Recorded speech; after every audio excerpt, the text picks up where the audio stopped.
Vermont, apparently they still had a slavery clause in Vermont. Let's go ahead and pull this up really quick. This is crazy. This is wild.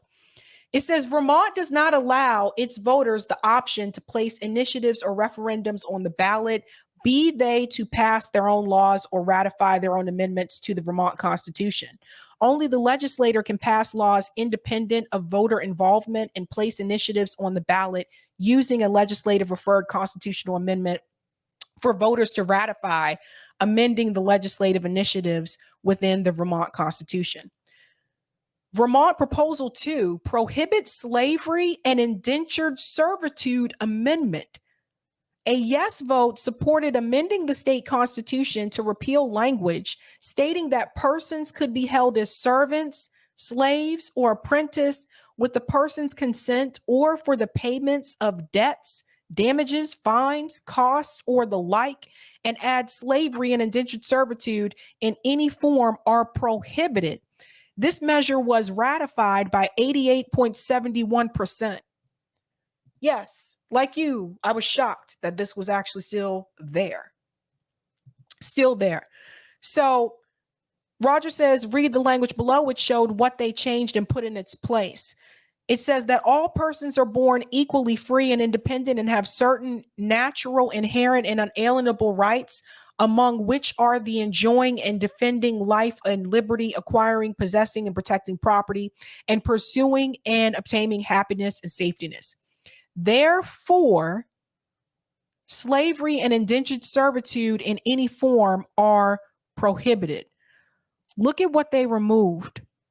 Therefore, no person born in this country or brought from overseas ought to be holden by law to serve any person as a servant, slave, or apprentice after arriving to the age of 21 years, unless bound by the person's own consent after arriving to such age or bound by law for the payment of debts, damages, fines, costs, or the like of, and then it goes into slavery and indentured servitude of any form. That is interesting.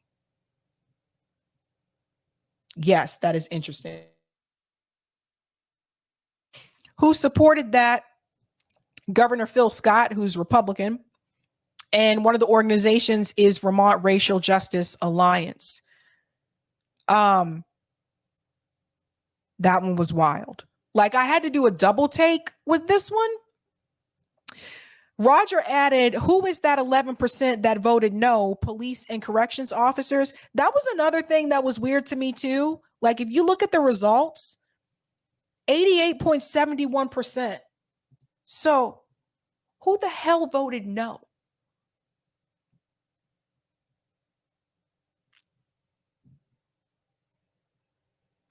You have to really be careful. You got to pay attention to the vocabulary that's used.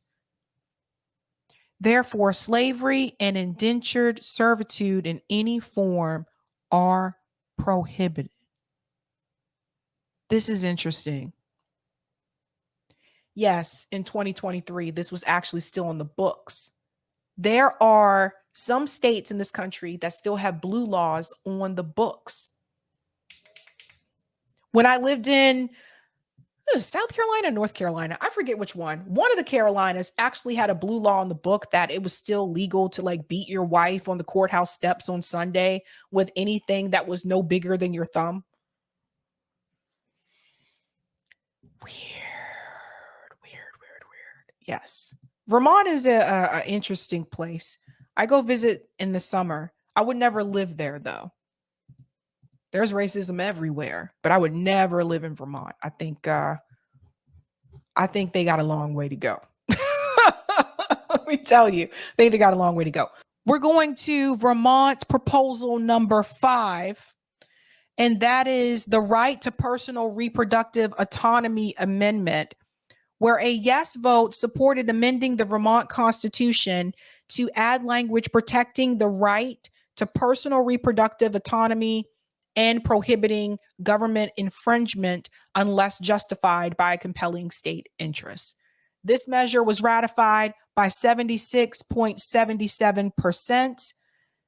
And it says, how do campaigns react to Dobbs versus Jackson Women's Health Organization? It says June 24th, 2022, the Supreme Court issued a ruling in the case Dobbs versus Jackson Women's Health Organization, which held that the Constitution does not confer a right to abortion. Roe and Casey are overruled, and the authority to regulate abortion is returned to the people and their elected representatives. Ballotpedia tracked abortion-related ballot measure campaigns responding to that ruling. It's interesting. Vermont Reproductive Liberty said, responding to the ruling by saying last week, the Supreme Court overturned almost 50 years of federal protections for abortion. Abortion is still legal in Vermont, and we're working tirelessly to pass the Reproductive Liberty Amendment. If this amendment is passed by Vermont voters in November, reproductive decisions between a person and their healthcare provider would be considered a constitutional right in our state, free of government interference. All right. So they're upholding that. That was supported by Democrat politicians in the state of Vermont, as well as the University of Vermont Medical Center and the ACLU of Vermont, to name a few. And then we have campaign finance, where you can see that over $560,000 was spent to support it, and over $20,000 was spent to oppose that measure. And I think there's one more Vermont. Why is this coming through again? That's interesting. No? Okay, that one was just really long. Yeah, that's just a really long one. Okay. So anywho, that is Vermont, ladies and gentlemen.